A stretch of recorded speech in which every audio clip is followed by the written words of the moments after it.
Guys, welcome back to my channel Kakoli রান্নাঘরে সবাইকে স্বাগত। আজকে দেখো দুটো মাছ নিয়েছি। কি মাছ আগে বলতে হবে তোমাদের। আমি ফিশ ফ্রাই বানাবো, তার জন্য এই মাছগুলো একটু পেটগুলো একটু একটু করে কেটে নেবো, এরকম করে করে কেটে নেবো, যাতে এর মধ্যে প্রতিটা মশলা ঢুকতে পারে। এই দেখো পুরো কেটে নিয়েছি, দুই সাইডে এরকম করে কেটে নিয়েছি। আমি এর মধ্যে আদা, কাঁচা লঙ্কা, জিরে বেটে নিয়েছি। এর মধ্যে দিয়ে দেবো লবণ আন্দাজ মতো। এর মধ্যে দিয়ে দেবো কাশ্মীরি লঙ্কার গুঁড়ো, একটু কালার হওয়ার জন্য, যে কারণ কাঁচা লঙ্কা বাটা দিয়েছি, এটা কাশ্মীরি লঙ্কার। 1 চামচ হলুদ দিয়ে দিলাম, আর দেবো একটু সর্ষের তেল। এই পেস্টটা খুব সুন্দর করে গুলিয়ে নেব। দেখো আমার পেস্ট তৈরি করা হয়ে গেছে। প্রত্যেকটা মশলা এত সুন্দর করে মিক্সড করে নিয়েছি।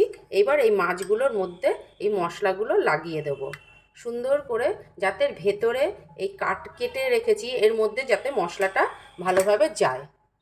দেখো বন্ধুরা, কত সুন্দরভাবে মশলা মাখিয়ে নিলাম। এইবার ছাকা তেলে এগুলো ভেজে নেবো। এইভাবে খেয়েছো কোনো দিন?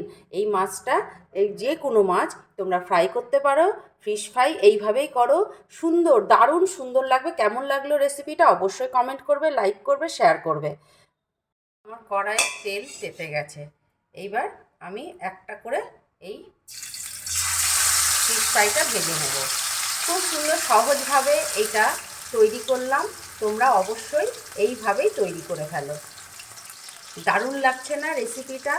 এইরকম কুচকাচ রেসিপি, নতুন নতুন রেসিপি তোমরা আমার চ্যানেলে দেখার জন্য আমার সাবস্ক্রাইব করে রাখবে আমার চ্যানেলটিকে, এবং লাইক কমেন্ট শেয়ার করে দেবে।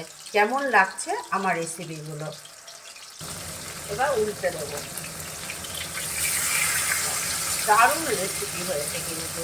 কেমন লাগছে অবশ্যই কিন্তু জানিও বন্ধুরা। যদি ভালো লাগে বেশি বেশি কমেন্ট করো, লাইক করো, শেয়ার করে দিও। আর কি মাছ এটা অবশ্যই কমেন্ট করে জানাবে। আমি কিন্তু মাছের নামটা এখনও বলিনি, তোমাদেরই বলতে হবে মাছের নামটা কি আছে। দেখো বন্ধুরা, আমার ফিশ ফ্রাই একদম তৈরি হয়ে গেছে। একদম মুচমুচে, পুরো খাস্তা।